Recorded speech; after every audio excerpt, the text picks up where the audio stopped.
Hello बच्चों, तो आज के इस वीडियो में हम एक्सरसाइज 5A का क्वेश्चन नंबर 18 सॉल्व करेंगे। तो पहले क्वेश्चन पढ़ते हैं।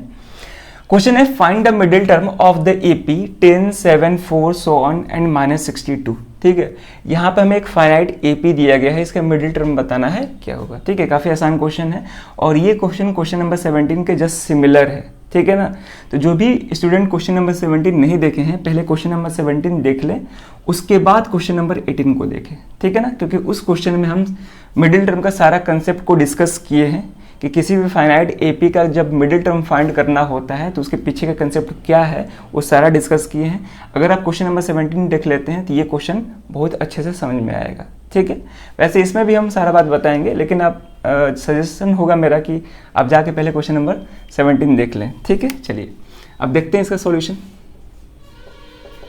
देखिए यहाँ पर दिया है find the middle term of the AP. तो जो एपी दिया गया पहले उसको लिखते हैं। गिवन एपी ये है हमारा 10, 7, 4, बीच के कुछ टर्म्स नहीं दिए गए हैं और लास्ट का टर्म दिया गया है जो कि -62 है। ठीक है, इस एपी का फर्स्ट टर्म क्या है 10, कॉमन डिफरेंस क्या हो जाएगा T2 - T1 जो कि -3 आ रहा है और लास्ट टर्म क्या है -62 है। ठीक है, अब ध्यान से समझेंगे, किसी भी फाइनाइट एपी का जब मिडिल टर्म फाइंड करना होता है तो उस केस में पहले हम क्या करते हैं, उस एपी का total number of terms find करते हैं। ठीक है ना, और यहाँ पे हम टोटल नंबर ऑफ टर्म्स को स्मॉल n से रिप्रेजेंट करेंगे। ठीक है, चलिए तो पहले हम क्या करेंगे कि उस एपी का total number of terms find करेंगे। अगर total number of terms odd निकल के आता है तो उस केस में एक ही मिडिल टर्म होगा जिसको निकालने का फॉर्मूला होता है n+1/2। और अगर total number of terms even आ रहा है तो उसमें दो मिडिल टर्म होंगे जिसको निकालने का फॉर्मूला क्या होता है n/2 और n/2+1। ये सारा बात हम इसके पिछले वाले वीडियो में डिस्कस किए हैं, आप पहले उसको देख लेंगे तो ये क्वेश्चन और अच्छे से समझ में आएगा। ठीक है, तो चलिए देखते हैं। तो पहले हम क्या करेंगे कि इस एपी का total number of terms find करेंगे। ठीक है, तो किसी भी फाइनाइट एपी का टोटल नंबर ऑफ टर्म्स कैसे फाइंड करते हैं, तो जो भी लास्ट टर्म है ना उस एपी का, उसका हम टर्म नंबर निकालते हैं। ठीक है, जो भी लास्ट टर्म होता है उसका हम टर्म नंबर निकालते हैं कि कौन सा टर्म है, वही term number total number of terms होता है। ठीक है, तो उससे पहले हम क्या करते हैं कि जो भी नंबर का टर्म नंबर निकालना होता है उसको हम nth टर्म मान के चलते हैं। तो यहाँ पे लिखेंगे लेट Tn, यानी कि इसको nth टर्म मान लेंगे। Let Tn is equal to -62। सही है, जनरल टर्म फॉर्मूला यूज करेंगे a+n-1 into d is equal to -62। सही है, फर्स्ट टर्म यहाँ पे 10 है, n का वैल्यू फाइंड करना है, कॉमन डिफरेंस यहाँ पे -3 है। ठीक है, इज इक्वल टू -62। सही है यहाँ तक। अब इसको सॉल्व करेंगे फर्दर, ये हो जाएगा 10।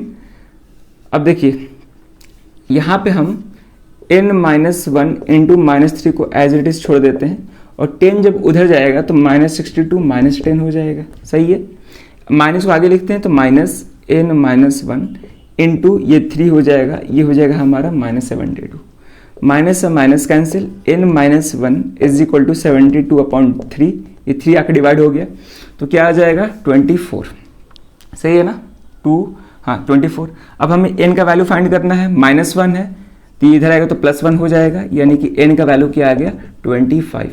यानी कि इस एपी में टोटल नंबर ऑफ टर्म्स कितने हैं 25 है, और 25 क्या होता है, एक ऑड नंबर होता है। ठीक है, तो यहाँ पे total number of terms odd आ रहा है, तो जब total number of terms odd आता है तो उस केस में एक मिडिल टर्म होगा। ठीक है ना, तो यहाँ पे लिखेंगे therefore total number of terms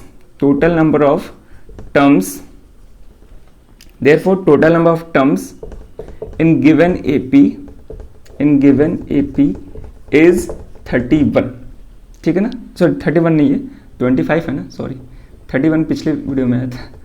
तो यहाँ पे टोटल नंबर ऑफ टर्म्स कितने हैं 25 है। तो अब लिखेंगे यहाँ पे since n is odd therefore there will be only one middle term.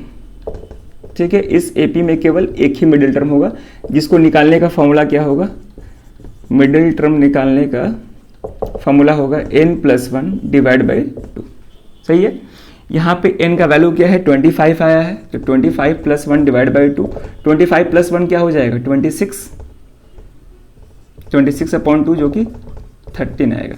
यानी कि इस एपी का 13th टर्म जो होगा वही हमारा क्या होगा मिडिल टर्म होगा। क्लियर है। आगे बात समझ में। इसमें टोटल नंबर ऑफ टर्म्स कितने थे 25, ठीक है, लेकिन इसमें मिडिल टर्म क्या होगा 13 यानी कि 13वां जो टर्म होगा वही क्या होगा इसका मिडिल टर्म होगा। अब मिडिल टर्म क्या होगा यानी कि उसका नंबर बताना है। जैसे कि यहाँ पे थर्ड टर्म पे नंबर कौन सा है 4, सेकंड टर्म पे नंबर कौन सा है 7, उसी तरह 13 टर्म पे नंबर कौन सा होगा वो अब फाइंड करेंगे। तो उसके लिए जनरल टर्म फॉर्मूला क्या यूज करेंगे, तो लिखेंगे since Tn is equal to a plus n minus 1 into d. यहाँ पे n का वैल्यू क्या है 13, मिडिल टर्म क्या है यहाँ पे 13 है ना। चलिए देखिए ये n का बात नहीं कर रहे हैं हम, इस n का हम बात नहीं कर रहे हैं, यहाँ पे जो n यूज किए हैं ना वो इसके लिए यूज किए हैं, ठीक है। तो T13 is equal to first term यहाँ पे 10 है प्लस n कितना है 13 माइनस 1, कॉमन डिफरेंस यहाँ पे -3 आया है।